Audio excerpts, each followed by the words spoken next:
रत्नागिरी जिल्ह्यातील गुहागर तालुक्यातील अतिशय दुर्गम असं गाव म्हणजे पाचेरी। या गावातील सध्या रस्त्याची दुरावस्था झालेली पाहायला मिळते आहे। भले भले मोठे खड्डे या रस्त्याला पडलेले आहेत, मात्र सरकारचे लोक एकत्र आले। जो 3.5 किलोमीटरचा जो खड्डेमय रस्ता आहे तो या ठिकाणी पूर्ण करण्याचं काम या गावाचे ग्रामस्थ जे आहेत ते श्रमदान करताना पाहायला मिळत आहेत। घरटी एक माणूस या ठिकाणी या श्रमदानामध्ये सहभागी झालेला आहे। या गावात खड्डे भरले गेले नसते तर या ठिकाणची जी दळणवळणाची नेहमीची एसटी आहे ती देखील या ठिकाणी बंद होणार होती आणि त्याचमुळे सध्या गावातले ग्रामस्थ जे आहेत ते या ठिकाणी एकत्र आलेले पाहायला मिळत आहेत आणि जवळपास या रस्त्यावरती 4 गावं या रस्त्याच्या दळणवळणावरती अवलंबून आहेत।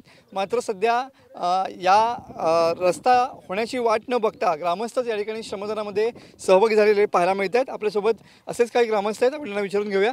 सर, काय सांगाल, काय परिस्थिती आहे सध्या रस्त्याची? हा रस्ता अतिशय दुर्गम आहे। जवळजवळ 3-3.5 किलोमीटरचा रस्ता आहे। जाण्यासाठी अतिशय वाहतूक धोकादायक आहे आणि शाळेत जाणारे विद्यार्थी, कामाला जाणारी माणसं, आजारी माणसं, वृद्ध माणसं, ही एसटी बंद होणार त्यांचे खूप हाल होणार आहेत आणि त्या हाल होऊ नये याच्यासाठी सर्व ग्रामस्थांनी एकत्र येऊन आम्ही या ठिकाणी खड्डे भरण्याचं काम चालू केलेलं आहे। बरोबर, सध्या रस्त्याची परिस्थिती काय?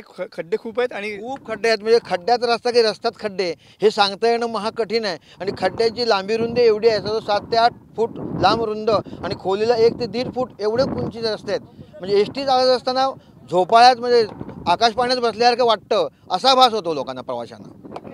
शासनाची मदत न घेता सध्या हे ग्रामस्थ जे आहेत ते या ठिकाणी खड्डे भरण्याचं काम करत आहेत आणि हा रस्ता शासनाकडून पूर्ण व्हायची वाट न पाहता इथल्या प्रत्येक ग्रामस्थांनी या ठिकाणी श्रमदानामध्ये हातभार लावलेला पाहायला मिळतोय।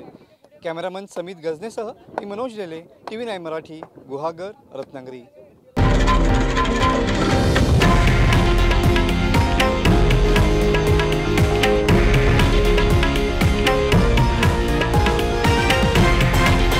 हे आहे देशातील नंबर 1 न्यूज नेटवर्क आणि आपण पाहत आहात TV9 मराठी, एकमेव।